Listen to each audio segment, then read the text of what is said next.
Tingnan mo ako, kumakatok ka na naman ng pinto ko. Pare, minsan ka nang ginamit, niloko, pinaramdam mo minaliit pa. Tapos ngayon gusto mo nang bumalik. Hindi na nila madala ang bigat ng puso mo. Ingat, ingat, ingatan, ingatan ang ating puso. Sobrang liit lang ito, tare, hindi mo makilala ang pusong patuloy na tumitibok para sa kanila. Hindi nila maparangalan ang mga sakripisyong ginawa mo ng tahimik at hindi sa pagkakataong ito. Kapag kumilos ka, dinala ka sa kahihiyan, pagtanggi, kahihiyan, pagtataksil at tahimik na sakit. Para lang gumapang pa, pabalik sa lugar na patuloy kang winawasak. Umiyak ka roon, naghintay ka roon, nagbigay ka ng higit pa sa nararapat sa kanila na mga mapagkunwari. Ingatan mo ang puso mo, ingatan ang puso mo, ingat ang puso mo, ingatan ang puso mo, ingatan mo ang puso mo. Ingat, ingat, ingat tayo, mang ingat, ingat, ingat, ingat, ingat ang puso, ingatan ang puso. Ingat tayo kasing mga tao ay may mekanism na sadyang nakakalimot sa nangyari, na gumawa ng masama sa atin at nag-iwanan tayo ng piglat sa dibdiba. Pakiramdam ko ay hindi na ako makahinga, may nakabara. Kay sakit pala nang gamitin ka lang pala at lolokohin, kay sakit pala nang iwanan sa ere. Kailangan natin ingatan ang ating puso, puso, puso, lala. Mura ka ng ating puso, puso, puso, lala. Ingatan ang ating puso, puso, puso, lala.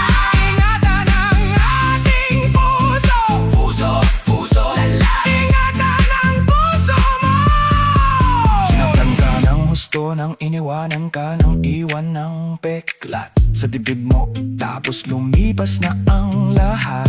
Mahabang panahon tapos bigla kakatok sila muli sa iyong pintuan at sinasabi niya gusto niyang bumalik sa'yo. Kaya ang tanong, para ano? Kala mo nakalimutan ko, buwis hindi mang gagamit ka, gagamitin mo lang ako.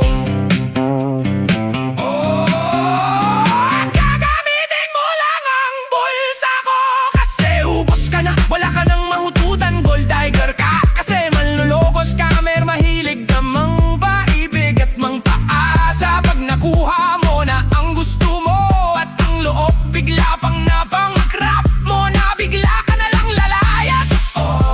Siyempre bing-crap mo muna, inubusan mo muna, kasi gold digger ka. Sinain mo araw-araw, hingi ka ng hingi, pinagsamantalahan mo ang kabaitan ng isang tao. Hututot ng pera araw-araw, wala ka ng malamon, pati walang mga konsensya ang mga tao ganyan. Kaya ingat, ingat, ingatan mo ang puso mo, lala. Ingatan, ingatan mo ang puso mo, lala. Ingatan ang puso mo. Huwag kang papayag sa gusto nila, kontrolin ka ang buhay mo, kasi pinagnanasaan pala nila ang pera mo. Kaya huwag kang mapayag na hingi ng hingi, higian ka ng pera. Araw-araw, ikaw naman ang mauubusan at pag wala ka ng pera, kasi sate ka na. Ikaw naman itong magugutom at iiwanan ka na nila, kasi ubos ka na, sate ka na. Binangkrap ka na muna bago ka iniunan ng walang-wala ng tira kahit pisos. Nabutas pa ang bulsa mo, kakakahutot nila sa'yo, kasi ang style ng mga yan, pag-aaralan ka mo na ang kilos mo at buhay mo. Kukunin nila ang loob mo. Bite, bite, bite, bite, bite, bite, bite, bite, bite, bite, bite, bite, bite, bite, bite, bite, bite. Puno kunre, pa-concert sila sa'yo. Yung pala concern sa bulsa, sa pera mo. Yun lang pala ang habol nila sa'yo. Ang pinakadelikdo ay ang nagpapanggap na kaibigan mo. Huwag ka mong papaubos ng pera. Huwag kang laging bigay ng bigay. Mauubosan ka kasi ng pera. At kapag ikaw ang naubosan ng pera, wala na silang pakialam sa'yo. Hindi ka na kilala ngayon.